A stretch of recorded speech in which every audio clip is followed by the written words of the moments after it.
I want to set some ground rules. The first ground rule that I'd like to set is that we're all family, right? Right? Yeah. We're all family. So I want to talk to you as though I am your brother, your father, your son, your uncle, your cousin, somewhere in that position. Because I've got something to say, and I'd like to say it to the young people, that there isn't anything that you can't accomplish if you have vision. You see, when I started with Frito-Lay in 1976, I didn't have a whole lot of going for me. I had no education, was told I would never be anything, but I had one thing, I had vision. And this is what vision did for me. When others saw what I was, vision saw what I would become. The very thing that disqualified me, vision used to qualify me. So it's a pleasure to be here. Mickey, it's an honor. It's really an honor to know you. Your friendship is, in our community, there's two types of leaders. There's good leaders, and then there's great leaders. Good leaders build talent. Great leaders build people. Nobody does it better than you. Thank you.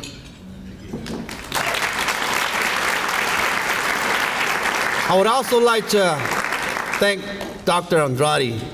I met him a few years ago, and this gentleman is what I came home and I told my wife, man, I met this veterano, and he is so cool. He is so cool. One of the most educated men that you will ever meet, one of the smartest men you'll ever meet, but yet how he treats young people, how he sets them up he builds people. It's an honor to know you. And Brent, it's an honor to know the work that you do. You do it so well. You've been doing it for so many years. We've been great supporters of you and your organization, and we thank you that you've given us opportunities. It's the work that you've done for many, many years that have helped the people behind me to make it. And I also thank my beautiful wife, who's been my mentor. Many times I'd go home crying, and she'd say, you know what, hang in there. You're going to make it. And I want to thank Christina, my public relations manager, that make sure that I stay out of trouble and I go where I'm supposed to and don't talk to. Two very powerful Latinas in my life. And to all the Latinas in here, I want to say something to you. You're really special. I mean, when it comes to a Latina, there's no other creation can match you.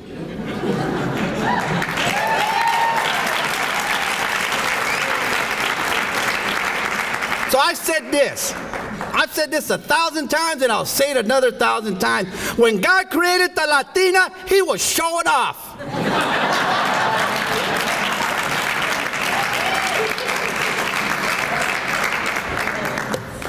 Back in my days, when I first started off, I've been with my wife since we were kids.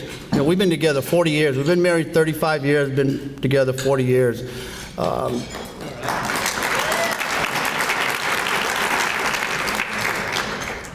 But when we got together, we didn't have any dreams. That's why I like to tell young people, you know what, dream. Let it be wild. It's okay.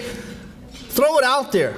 See, my dad and my grandfather were good men, but they didn't know how to dream because all they were doing was working.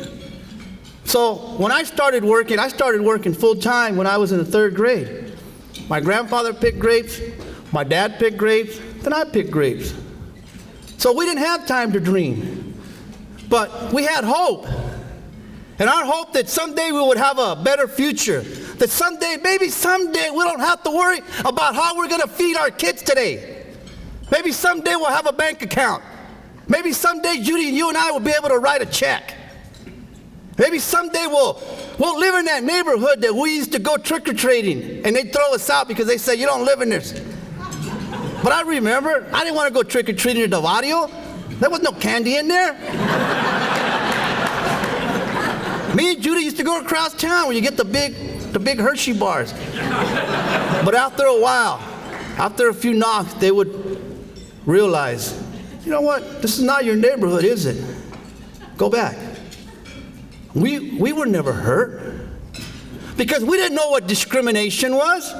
We didn't know what it was. We just, well, we don't belong there. We got to go back to the other side of the track. Young people, I want to tell you today, listen to me, young people. You don't need anybody's permission to become great. And if you feel you need somebody's permission, well, I'm here to give it to you today. You have my permission to be great.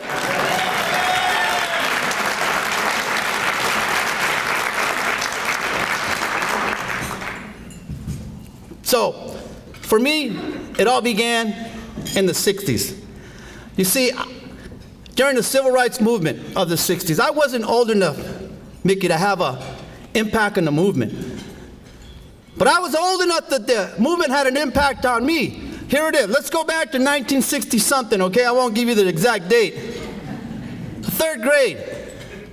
In a one-room building. My mom getting me ready for school. Because guess what? We're being bused from an all-Spanish-speaking school to English school. And I'm crying. And Mom says, Chion, ¿por qué lloras? Crybaby, why are you crying? Porque no quiero ir a esa escuela. Because I don't want to go to that school. ¿Y por qué no? Why not? Porque todos hablan inglés. Because everybody speaks English. What am I going to do? So my uncle takes me to the corner bus. And guess what? The bus that shows up, it's green. And I told my tío, I said, why can't I get on the yellow bus? Why do I got to get on the green bus? He's like, I don't know, Bill. This is the bus they sent. It wasn't until years later that I realized that it was, listen, young people, that it was society telling me, you're not good enough to get on the yellow bus, get on the green bus, because we're going to parade you across town so that everybody can see these kids aren't good enough for the yellow bus. So we get to school. Don't understand a word the teacher's saying. But there's one sound that's international. Every young kid knows this sound. And it's the sound of the recess bell. So there we are, we hear it. And what a relief. So it was about eight or nine of us, I really don't remember. But we grabbed our lunches, we went and we sat down. You know, whatever it is, 100 kids. I really remember. You have to use your own imagination. We're all getting ready to eat our lunch, and I pulled mine out. And getting ready to take a bite, and just like this, everybody's staring at me. So I put my lunch back in the bag. Why do you think I put my lunch back in the bag? Because it was a burrito. You got to remember, this was 1963. The world hadn't seen a burrito yet.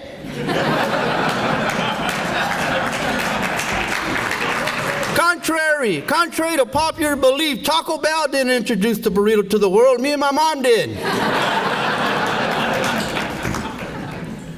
But I put that burrito right back. Why? Because I was embarrassed. Because I thought, look, why do I have to ride the green bus? Why do I have to eat burritos? I don't want everybody staring at me. Why can't I fit in? I want to be like that other little boy. So I remember I went home and I told my mom, straight up, Mama, hazme un bologna sandwich con un cupcake como los otros. Mom, make me a bologna sandwich and a cupcake like the other kids. Because I don't want to be different. But my mom, being the marketing genius that she is, she said, no, mijo, this is who you are. So she made me 2 burritos. And she said, here's one for you, and here's one to share with a friend. So Wednesday, I had my burrito nightmare. Thursday, I shared a burrito with a friend. Friday, I was selling burritos for 25 cents a piece.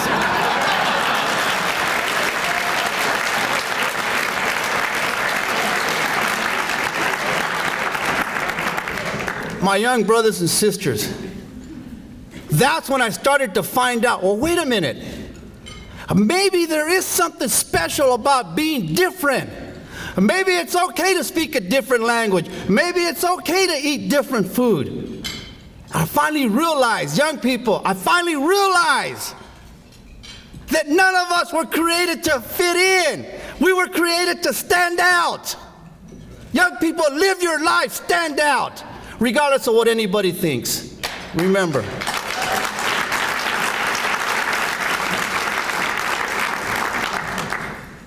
Creating history is just a matter of seeing and pursuing what others can't and won't. Look, everything created has a step-by-step protocol, and sometimes you just need to break out in order to break through. Young executives, listen, stay away from people who discourage you and hang out with people who encourage you. You know what it is to discourage someone? It means to go into their heart and pull out their courage that they're never the same. You know what it means to encourage someone? It means to grab courage and put it in their inner being where they're never the same. That's who you need to be spending time with, people who encourage you. So one day after killing chickens for a living, working at a car wash, I quit school at such a young age. That's probably the one regret, is I don't have a formal education. But yet I speak and I teach leadership classes at universities across the country. And young people, listen to this too. Listen to everything I say. You need to prepare for this. Because I don't care what room you're in, there's always somebody in that room ready to steal your destiny. You need to be looking for it. Here's an example. No education. But I know for a fact I'm probably the most uneducated, brilliant person you will ever meet.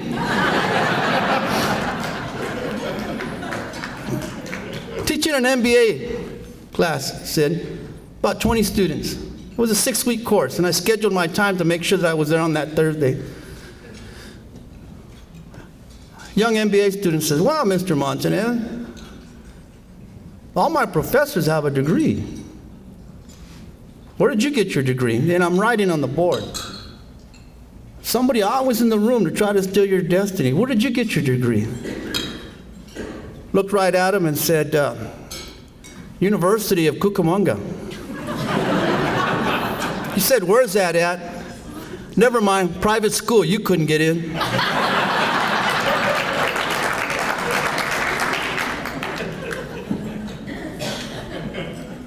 Tried to start it again. "Well, Mr. Montanez, one more question." I'm like, "Yes. All my professors have PhDs. What about you?" Looked him straight in the eye and said, "Oh, I got a PhD. I've been poor, hungry, and determined."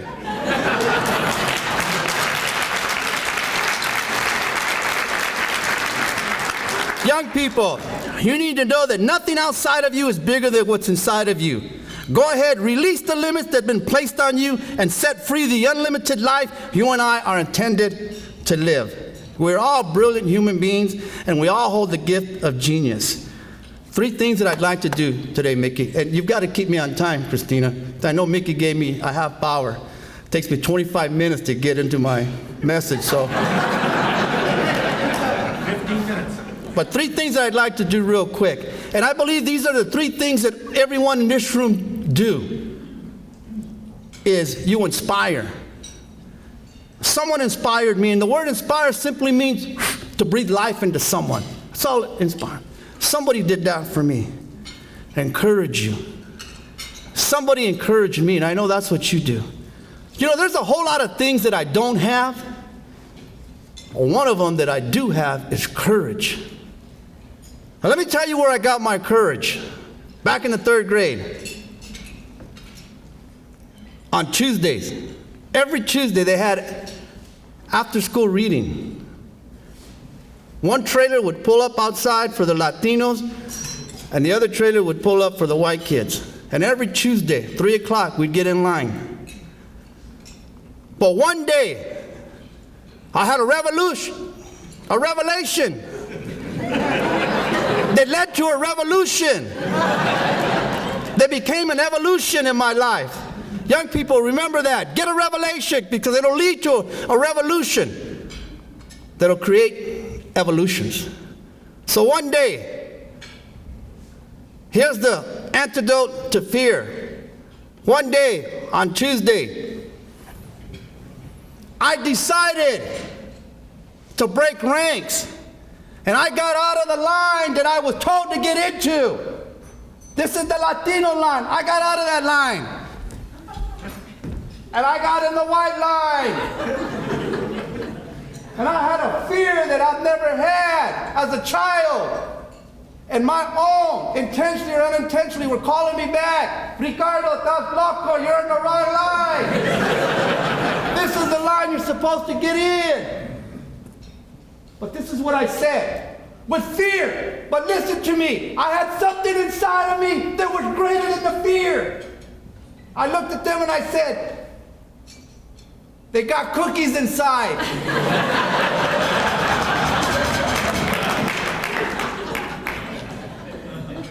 I'm gonna get us some cookies. So I remember walking up, was like this, but I was scared. Two white ladies. What are they gonna do when they see the little dark kid? But I had something inside that was greater. I had a hunger. I was hungry. My pain of hunger was greater than my fear of being different.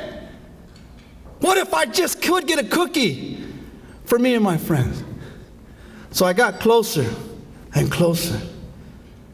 You know what those two ladies did? They filled my pockets with cookies.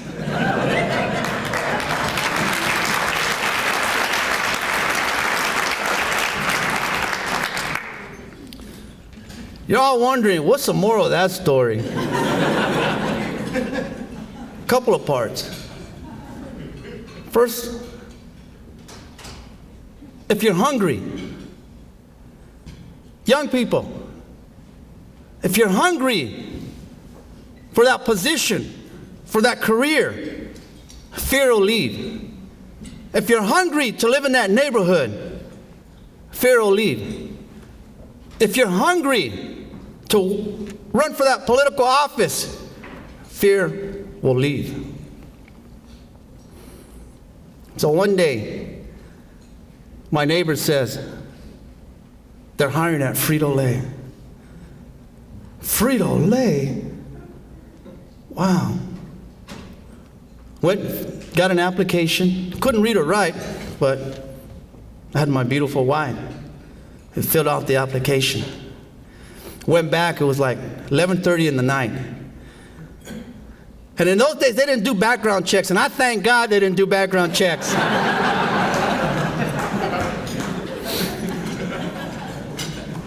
You know, when Governor Schwarzenegger ran for, when he became governor, I actually got a phone call from him. I don't know him, you know, and he says, hey, I'd like to offer you a position on workforce investment. But I'm like, well, I didn't vote for you. That's okay, I know that you know how to create jobs. And I said, well, I think that'd be pretty cool.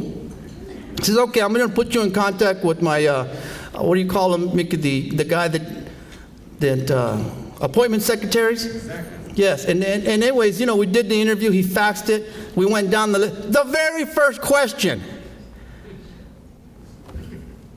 is there anything you or any family member have ever done that would embarrass the governor of California? And I looked at him, I'm like, I'm Mexican.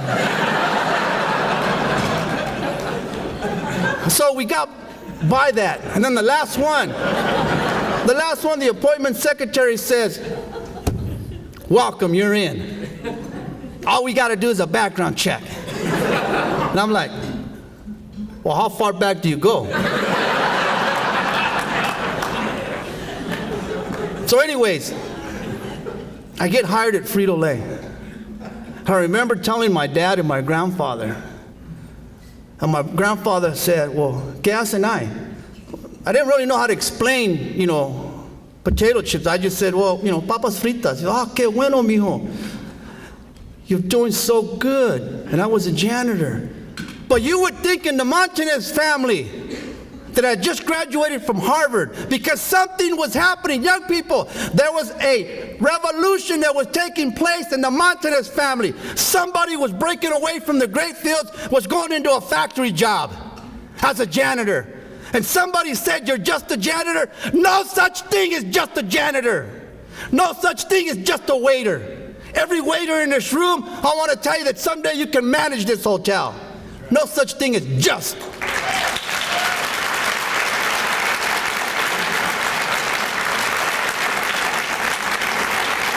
So I began to mop those floors. My dad and my grandfather said, you make sure that they shine. You make sure that those floors look like a Montanez mopped them. I began to take everybody's trash out. I didn't care whose it was. I took it out. I cleaned it. People would walk in and say, wow, this floor smells good. I had an influence. And I was a janitor, but I had an influence. Then one day, the CEO sent out a video. Said, I'd like everybody to act like an owner. Here was the opportunity for a janitor to act like an owner. Is he serious? I didn't know what our company was all about. I began to research it, found out we were a sales and marketing company. Then one day, destiny, because I'm a firm believer in destiny, I saw it. I got a revelation of what I could do. So I did what any typical Latino janitor would do, is I called up the CEO. This was many, many years ago. Remember when corporate America was a command and control? Corporate America had not seen the word empowerment yet. I believe that I changed corporate America. I believe that I introduced the word empowerment to corporate America. Some people said, you're so full of yourself, Richard. I said, I am. You should be too.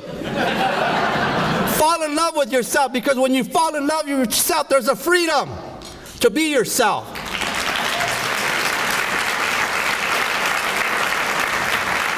So in those days, there was no emails. We had phone books. You could find anybody who was anybody. So the first one was the CEO. So so what do? I went to one of the secretaries and said, hey, can I use the phone? Like, no, you can't use the phone. This is just for, well, it is. I'm going to call the CEO. And she's like, oh, yeah, you can use my phone. You know, one of those that, oh, you're going to get, I never seen anybody get fired on the spot. So I called him up. And in those days, you know, we're in every country that the government will allow us worldwide. So only other CEOs call up our CEO.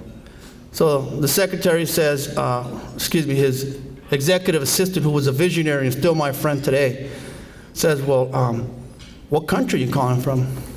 United States. You're the president of, no. I work in California. She's like, you're the general manager of California? I said, no, I work at the Rancho Cucamonga. She goes, you're the director of operations? I said, no. She goes, what are you? Because I'm the janitor. A visionary. A visionary. Young people, many times greatness will come in a ridiculous form. You've got to be willing to look ridiculous. Leaders, many times a great idea will come in a ridiculous form. Can you see it? She did. He gets on the phone. I tell him my idea. He says, I'll be there in 2 weeks. Hang up. Happiest man that you've ever seen. Wow. Didn't know what I'd just done. Here comes the plant manager. Somebody always in the room to steal your destiny. Who do you think you are? Because see, the phone call just came down the, hey, who's this guy that just, what are you doing? Because in those days, if you were anybody, you know, all the corporate jets flew in, right? This is, you know, many, many years ago. Who do you think you are?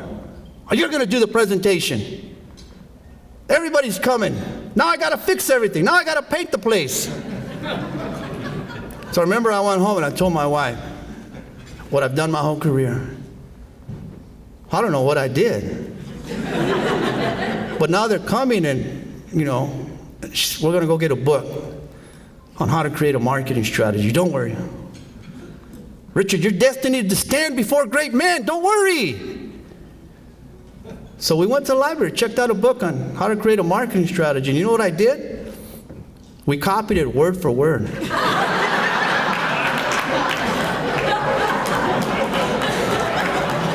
So the day comes.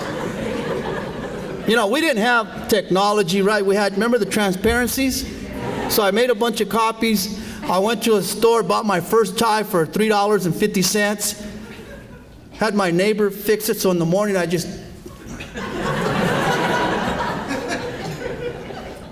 And here they come. The CEO himself, with every high-level executive in the PepsiCo organization. Didn't realize what I had done. So I started the presentation, word for word, and I was feeling it. I was feeling great. Then all of a sudden, a question comes up. You know, there's somebody always in the room to steal your destiny. There was one of the highest marketing executives in the company. And he raised this, like, yes, he says, well, Richard, because it was going so well. It was going too good. He said, well, Richard, just how much market share are we talking about? And I froze. I said, market share? We haven't read that chapter yet.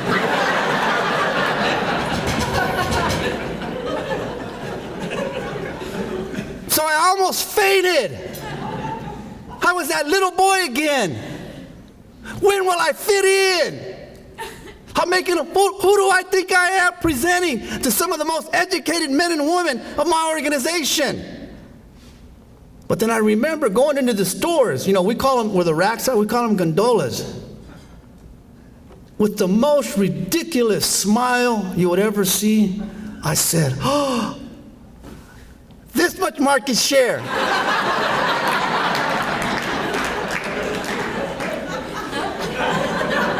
How ridiculous is that?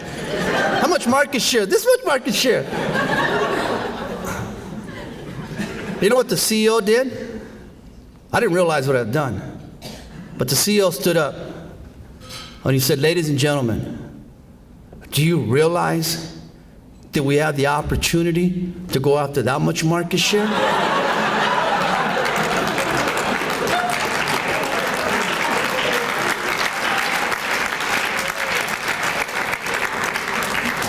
And then there was a young vice president, his name was Al Carey, who is the CEO of Pepsi today. He stood up and he told his sales team, do you think we can get that market share? So I've come to realize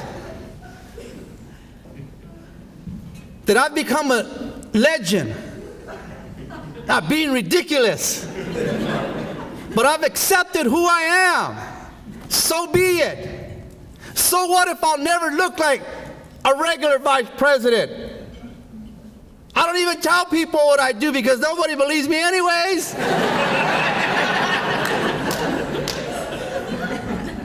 Oh, come on, Richard, quit lying. What do you really do?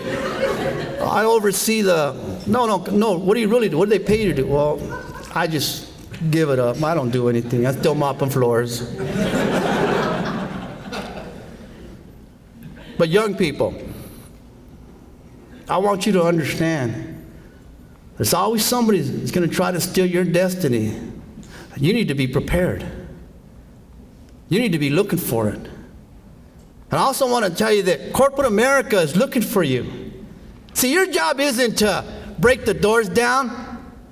That's what Dr. Andrade did years ago. He broke the doors down for us.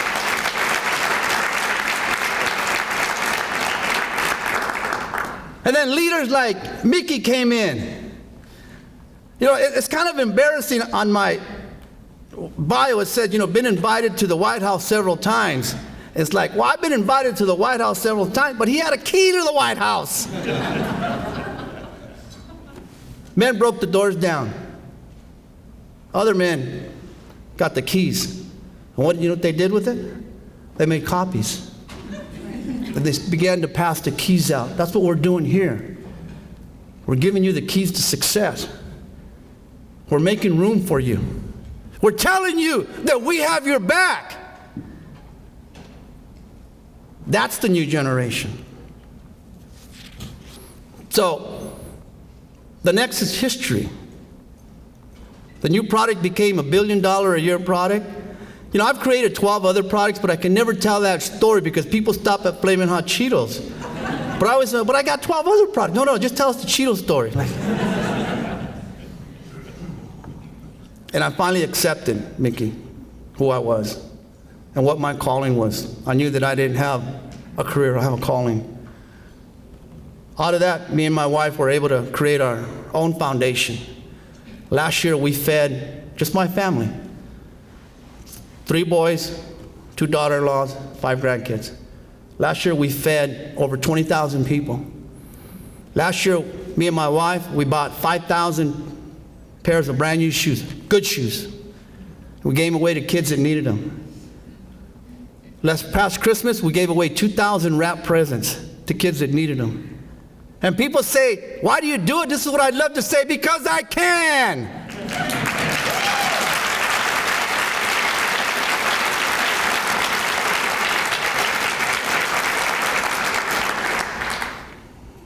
Okay, I'm going to close right here. Even though that's just my introduction, but I'm going to be good. Made a fool of myself my whole career. Last story. First time I get a call to join the corporate jet. CEO calls me up and says, Richard, I want you to fly from LA to New York to get on our jet to come to DC because I want to introduce you to... Said he began to develop me. He began to mentor me. So happy, a corporate jet. I've never even flown, let alone a corporate jet. So me and my wife did what every typical Latino would do in those days, right? Because we didn't have no luggage. We went to Sears.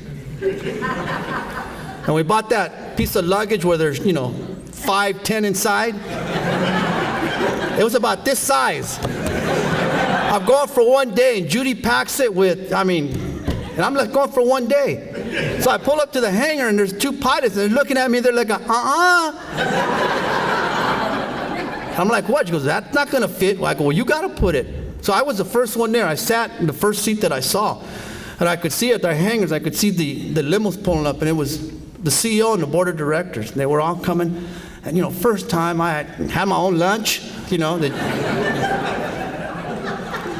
So I sit down, and they walk by, and they say, hi, Richard.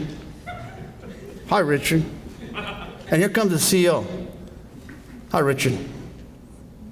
I'm going to sit in the back, guys. Went up, 30 minutes, back down. Sitting at dinner, and the senior vice president of HR, she's retired, but a good friend of mine, is looking at me at dinner, and she's just giggling. She's like, I just love your spirit. You don't care, do you? I care about some things, what? Well, I don't know if I should tell you. I'm like, tell me, please. She says, well, on the way over here, you sat in the CEO seat.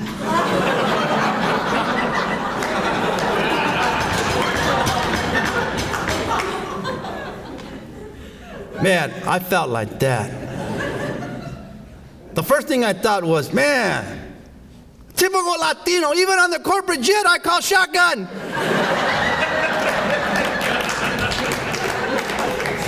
Some things never change. So I remember we got on the plane, and I sat in the back. I flew back to New York, purchased, went to JFK, flew back commercial. Sat in the window seat, put my head in the window, and I started crying. And I remember I said, again, it's that little boy with the burrito. When am I going to act like all the other executives? When am I going to start looking like them? When will I fit in? That little voice that talks to me and talks to you said this. Don't you realize just what happened? Intentionally or unintentionally, everyone on that plane had so much respect for you that none of them were going to tell you were in the wrong seat. The CEO himself said, intentionally or unintentionally, doesn't matter to me. He just sent a statement. If anybody can sit in my seat, it's that man. And that little voice said, Richard, it doesn't matter where you sit. What matters is where your heart is. And I got a hold of that. And I've been sitting wherever I want to sit.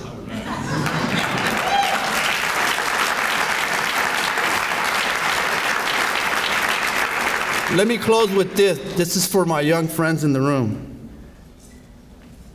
No one is born successful, but we are all born to succeed. Vision is the source of life and hope. The greatest gift ever given to mankind is not the gift of sight, but the gift of vision. Sight is a function of the eyes. Vision is a function of the heart. Eyes that look are common, but eyes that see are rare. No invention, development, or great accomplishment was ever done without the vision first. Vision is the key to unlocking the gates to what was, what is, and what will be. Vision sets you free from the limitations of what the eye can see and allows you to enter into what the heart can feel. It is vision that makes the unseen visible and the unknown possible. Thank you, ladies and gentlemen.